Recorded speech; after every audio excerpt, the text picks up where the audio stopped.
Praise the lord. ప్రభు అయిన యేసు క్రీస్తు నామములో మీకు నా శుభములు తెలియజేస్తూ ఉన్నాను.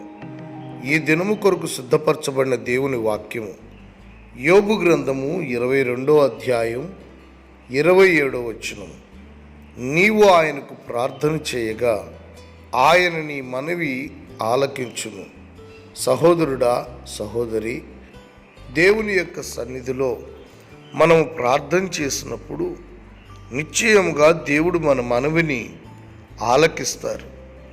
మన మనవిని ఆలకించడం మాత్రమే కాదండి, ఆయన తన కార్యాలను కూడా జరిగిస్తారు.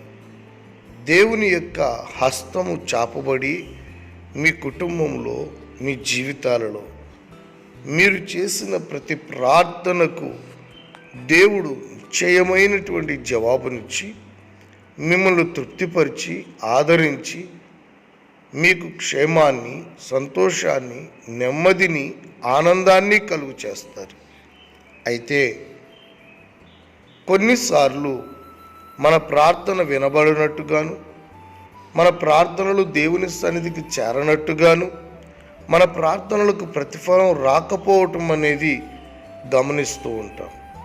కారణం ఏంటి? దేవుని యొక్క వాక్యమును మనం అధ్యయనం చేసినట్లయితే వాక్యములో ఇలా రాయబడింది, మీ పాపములు మీకును దేవునికి మధ్యలో అడ్డుగా వచ్చి ఉన్నవి, కనుకనే ఆయన ఆలకింపకై ఉన్నాడు అని దేవుని వాక్యం హెచ్చరిస్తూ ఉంది. నా ప్రియమైన సహోదరుడా, ప్రార్థన నెరవేరాలని, ప్రార్థనకు ప్రతిఫలం రావాలని, ప్రార్థనల ద్వారా విజయవంతమైన జీవితం చేయాలని, ఆశించిన ప్రతిదీ అనుగ్రహించబడాలని ప్రతి ఒక్కరికి ఆశ ఉంటుంది. కానీ ఆశ అడియాసగా మారిపోకుండానట్లుగా, ఆశలు ఫలించినట్లుగా దేవుని వాక్యాన్ని మనం అనుసరించాలి. ఒకవేళ నీ జీవితంలో ఏదైనా ఒక పాపం అది నీకును దేవునికి మధ్యలో అడ్డుగా వస్తూ ఉన్నదేమో ఆలోచించు. నా ప్రియ దేవుని బిడ్డ, నీ పాపములు దేవునికి నీకు మధ్యలో అడ్డుగా వస్తే నీ మనవి ఆయన ఆలకించడు, నీకు జవాబునివ్వలేడు. రక్షింప నేరకుండుటకు ఆయన హస్తము కురుచు కాలేదు, విననేరకయుండునట్లు ఆయన చెవులు మందం కాలేదు. కనుక కొరచకాని ఆయన చేతులు మనల్ని ఎంతగానైనా ఆశీర్వదించగలవు. మందము కాని ఆయన చెవులు మన ఏ ప్రార్థననైనా వినగలవు. నా ప్రియ సహోదరుడా, కనుక నీ జీవితంలో నీ పాపములను దేవుని ఎదుట ఒప్పుకొని పశ్చాత్తాపడి వాటిని విడిచిపెట్టి ఇక మీదట దేవుని ఎదుట ఒక పవిత్రమైన జీవితం చేయుటకు, యథార్థవంతునిగా జీవించుటకు ఒక మంచి తీర్మానాన్ని నువ్వు చేసుకోవాలి. అప్పుడు సర్వశక్తిగల దేవుడు నీ ప్రార్థనని ఆలకించి నీ మనవిని నెరవేరుస్తారు.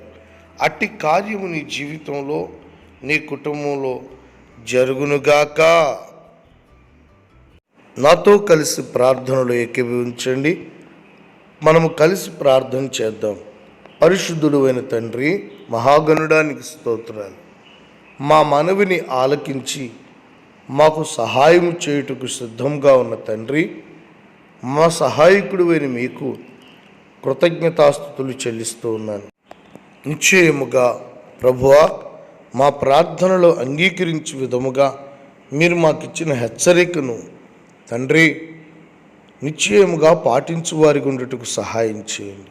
ఏ పాపము మీకు మాకు మధ్యలో ఉంచుకొనకుండా ప్రతి ఒక్కరూ వారి పాపముల విషయమై పశ్చాత్తాపడి ఒప్పుకొని విడిచిపెట్టి మీ శాశ్వతమైన కృపకు పాత్రులై ప్రార్థన ఆలకించే దేవుడు అయిన నీవు కార్యాలు చేయుటకు మీ హస్తము చాపి ఆశీర్వదించినట్లుగా నా తండ్రి ఒక పశ్చాత్తాపం కలిగించండి, ఒక ఒప్పుకోలు కలిగించండి, విడిపించండి.